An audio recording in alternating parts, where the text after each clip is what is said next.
evening, traders. Welcome to your 7-minute market update, utilizing technical analysis to predict the direction based on human emotion. Today is June 11th, 2012. Lots to talk about, so let's get started. Today we had we had a gap up today, and then we came straight down, and then what this created was a bearish engulfing pattern. Remember yesterday's video, I said this was not a piercing pattern like a lot of analysts were saying. A piercing pattern is a reversal pattern, and a reversal is obviously, something that reverses. So as you can see down here, we have a bullish engulfing pattern because it came from a down move here, like I explained in the previous video. Now we have this up move here, and then now we have this bearish engulfing pattern.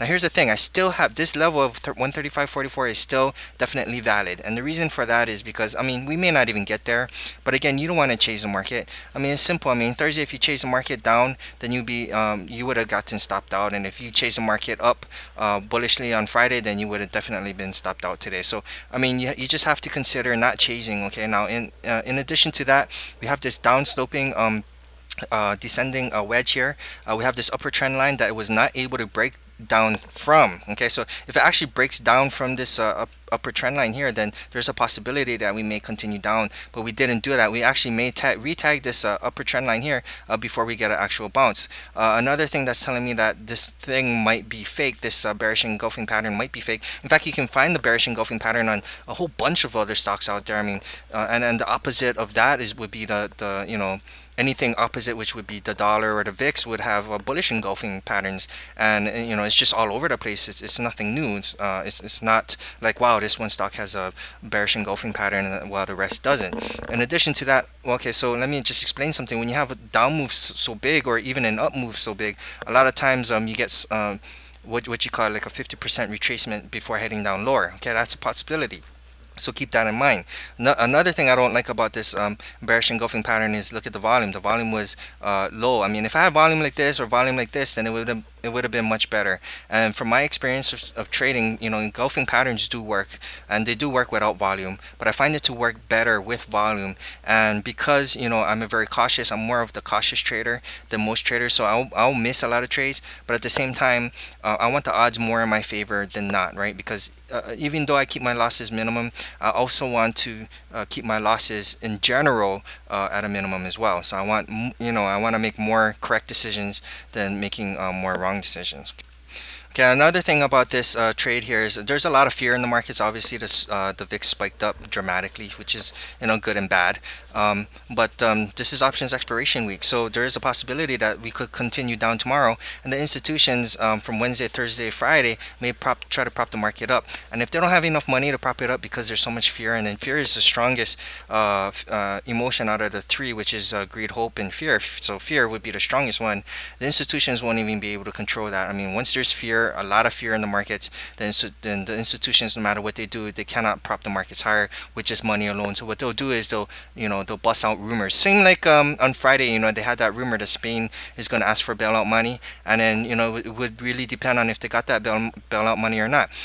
In the previous video, I said you don't want to chase this. Plus two, this move here the price could have been already priced in, right? You can look at my previous video. You don't want to chase. One, two, this move may have already been priced in. 3, I will not take a short trade until it hits this 135.44 level here, and my stop out would be anything above it. And if it doesn't get there, no big deal. It didn't get there, unfortunately, so I missed this trade. But the 135.44 is still on the plate. It doesn't mean it can't go back up tomorrow. Okay, so and another thing is, so we popped up tomorrow based on the Spain news. So basically what happened, it was the common terminology of buying rumors and selling news. This is an exact example of what it was. Friday was the rumor, and today was the news. We gapped up, and then we just sold the news, and that's pretty much the bottom line, and actually what happened. So am I bearish or bullish for tomorrow short term? Well, that remains to be seen, because right now there's a lot of contradicting signals right now. Okay, so we have this bearish engulfing pattern, which tells me we're going to go down tomorrow, but then we didn't do it on high volume, which decreases the chance. And then we didn't close below this trend line here, which means that we could get a bounce. So we're going to need to look at other things to determine what may or may not happen tomorrow. This is a chart of the obviously the US dollar. Okay, just a quick history. We still have this level here at 85.23. This was strong resistance. We got a bounce off of that, and this is now your new support, which is what used to be resistance. So we popped through this resistance point, came down, retested as support, came back up, hit this resistance line, came back down. We tagged the support line twice, okay, came back up, and then we tagged it a third time. We actually pierced it down to this 382 level and closed above the 20 moving average and this trend line, which gives it strength, okay. And then sure enough, after hours trading, the dollar is trading a little. Well, I don't think this. I think something's wrong with my charting software, to be honest. But this candle remains to be seen. But this is definitely after hours. So can the dollar get down to this level here? And I do apologize for all these lines. It's very confusing and hard to see. Um, but a lot of times, what I like to do is when there's discrepancies between up or down, I try to use as much analysis as I can just to see if I can find any nooks or crannies in there that might give me a better hint of what's to come in the short term. Okay, there is a possibility that the dollar can still hit these two support levels here, but if it does, then I don't think it gets through it unless there's something major that happens in Europe, like something, I don't know, something really bad happens. Okay, but right now I'm neutral on the dollar as well. As you can see, we had this down move here, and we created this bullish engulfing pattern and this inverted hammer. But again, we did not do it on good volume. Okay, so that's another thing. But this remains to be seen. If we can get another pop tomorrow, then the market should drop. Okay. Speaking about fear being the strongest emotion, it would make sense to look at the VIX. The VIX, I had this I had this calculated level at $19.49 from this candle here. As you can see, from this day here, which was Thursday, we actually came all the way down close to this 19.49 level. The low of this candle was $19.63, which is about a 12-cent difference. We also had this gap fill and this 50 moving average, which would make sense, like I said in the previous videos, that we would get a pop. Okay, I did not think it was going to pop this much, okay, to be honest with you, but we did break this level, we did get a pop, and then what did it create? Well, we have this down move here, and then now we have this bullish engulfing patterns. You can see engulfing patterns are everywhere. Okay, this engulfing pattern, however, the difference between this and the rest is we're in this upper channel here, this rising channel I should say, and then we are right back in this rising channel. So a lot of times when you have a big move like this, again, just like the SPY, we pull back. So what we need to do is to validate this move, we need to close above this candle tomorrow. Okay, in the VIX, if we have a close above this candle tomorrow, then this channel is still in play, and we're going to get some resistance here at gap fill and this 200 moving average. So tomorrow might just be kind of like a small update because the markets are exhausted from all the action today. But again, it's options expiration. I mean, this is expected. I mean, I told you in the previous video we're going to have volatility this week. On the very first day, which is Monday, we have some unbelievable volatility going on short, like starting Monday. Okay, so just keep that in mind, that it's going to be very volatile. We could actually drop tomorrow and then pop up again. I mean, it's just going to be whipsawed. I mean, the institutions just want to stop you out. Now, keep in mind, again, I'm going to repeat this over and over again, when you have enough fear in the market, still there's nothing the institutions can do except release rumors and to subside any type of fear out there. Okay, I've never done this in my previous videos, but this is the FTSE 100. Basically, I have this calculated level at 212.52. We had this shooting star candle here, and it's still closed within this descending wedge here. So because the markets, because the European markets pretty much dictate what the US markets are going to do, I figured it would make sense to do an analysis, a quick one on this one at least. We're going to have resistance here. If we can break through out of this channel, okay, we're going to have some pretty good resistance at the Fibonacci 382, plus we have this 50 moving average and 200 moving average here. And I do have a level here at 212.52. This is a calculated level at the 50% retracement. So even if we pierce, I mean, I would like to see a pierce from this level here and then come down to close right under it, would make me happy. But what I'm seeing now is that because we closed below and we have this shooting star candle, there's a possibility that we may drop lower on the euro. So a good way to find out what's going to happen tomorrow, at least what's going to open, what the SPY is going to open at tomorrow, would be to watch the E-mini futures, because that'll give you a good idea. Okay, so I'm just going to run through real quick on the stocks I talked about last time. A lot of my plays, my short plays, are gonna require the institutions to prop up the market so we can get to these levels before I take a short.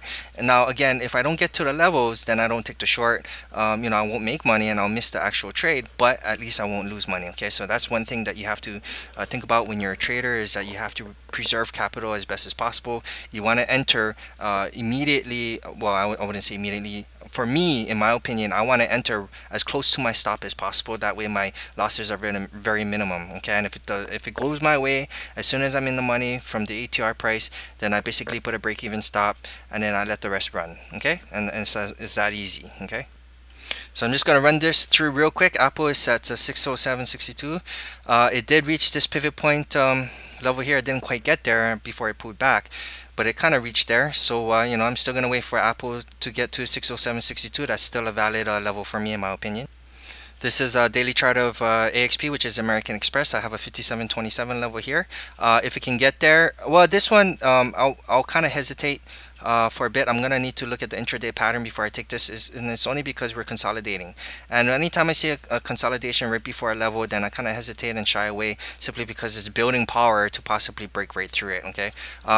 If we go up there straight into there tomorrow, then I may actually take a short. But if it takes a while, meaning we consolidate for the next 2 days and then we get into there, then I may I may pass on American Express.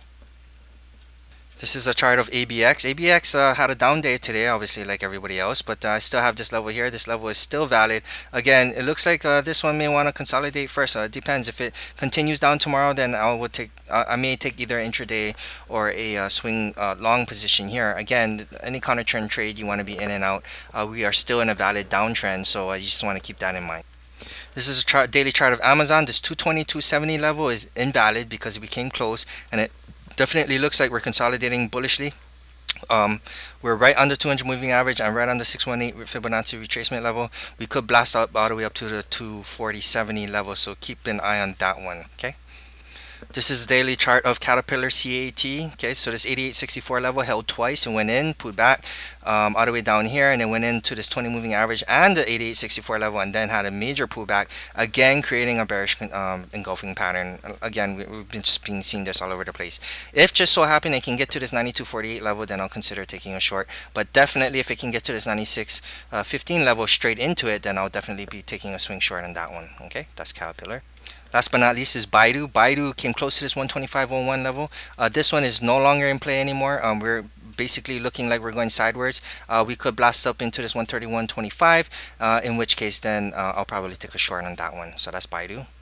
In yesterday's video, I wanted to talk to you guys about a trade. I wanted to talk to you about Walmart, but it just slipped my mind. Okay, now Walmart, I've been waiting for the 67.70 level to be tagged before I took a short for the longest time. Okay, the reason why I didn't take the 67.70 level is because the intraday, like I explained before, you have to look at the intraday before you take to get the best possible entry. And the hourly chart showed a lot of bullish consolidation, which is why I knew it was going to pierce to the 67.70 level. Now, if you look in the previous videos, I had this one trend line here that I figured, okay, I'd wait till it gets to that trend line and then possibly take a short if there's something else that tells me that there's a little bit more resistance there. And sure enough, I got a trend line here and also got a trend line here. So let me kind of zoom out here a little bit more. I actually got 3 trend lines telling me that there's a possibility that we may get a bounce there. I got a trend line here. Okay, I got a trend line here and a trend line here, utilizing this gap here. So that told me basically that there's going to be pretty good resistance there. Now, what I was expecting or hoping for was a 50% retracement at least on this candle here before I dump the stock. Why? Why would I dump it? Simply because Walmart is still a beast. Okay, it's still a very strong stock, and it still has the potential of getting up to the $70.56 level. Now, the only thing going for me right now is we're in a downtrend. But again, if we're in a downtrend, why would you want to pick on stocks that have a lot of power? You want to pick on stocks that are weak, because the weaker ones are going to get slammed even harder than the ones that are strong, right? It only makes sense. So to me, I mean, if we can get another down day tomorrow on Walmart, then I'll probably get out for a small profit. Actually, it'll be a pretty big profit if I can get down to this 50% level of this candle here. And then, I'll just watch for patterns to see if we can get another boost up to the $70.56 level. What I really like to see, though, today, what made me smile was it did pierce to this 67.70 level. If you look at the intraday of the 67.70 level, we actually did get a bounce intraday on this candle here. But today we were able to pierce and close below it, which gave promising results. But at the same time, because today, I mean, the market's crashed and we only went down 1% on Walmart, that tells me that the stock is still in pretty good relative strength. I mean, this is looking like Apple or gold to me, where if the markets are crashing, people are going to Walmart, So that's the thing. So, this is, I took the trade on Walmart. I shorted it. Right now I have a break-even stop. So even if we do get a spike up tomorrow, okay, not a big deal. I stop out for a break even and I wait till the $70.56 level hits, and then I'll reshort Walmart. Okay. So I hope I was able to talk about everything. I hope it was understandable. So basically, what I'm saying is there's a lot of there's a lot of bearish sentiment out there right now. I mean, we have bearish engulfing patterns. We have, descending trend lines, and we have bullish engulfing patterns on on the opposite, which is the VIX and the U.S. dollar. So that's indicating that we should continue, bearishly. However, again, one thing you have to remember: this is options expiration week, as you can see. As proof in the pudding today, we had a lot of volatility intraday. I mean, a lot of volatility, and it meant it was good for intraday trading. I continue to believe that we should have the same type of volatility this week. Either we shoot straight down, shoot straight up, or we just shoot crazy to the side, like up and down, up and down, up and down. So that's definitely a possibility. So this is my guess, and this is not what the charts are telling me. This is just from personal experience, that if we get another down day tomorrow, Wednesday will be, kind of like up in the air to see what's going to happen. And then Thursday, Friday, we should see some updates, hopefully, to meet our levels that we can short. And that's basically the institutions are utilizing the last 2 days to prop the markets up so they can, stop everybody out from their puts, because there's a lot more puts than there are calls. The caveat is, if there's more fear and there's fear starts growing, and nobody subsides to fear, then everybody's just going to sell off, and that includes institutions, because they know that they can't prop the markets higher, so they'll just take their losses and then be done with it. And then, we'll see what happens next week. Okay, so this is your analysis, your 7 minutes stock market analysis. God bless you all. Good luck. Be very careful in this volatile, week. I mean, markets are volatile in general, but this week is just going to be extra volatile, so just be careful. Y'all have a good day tomorrow, and hopefully I see you in the next video.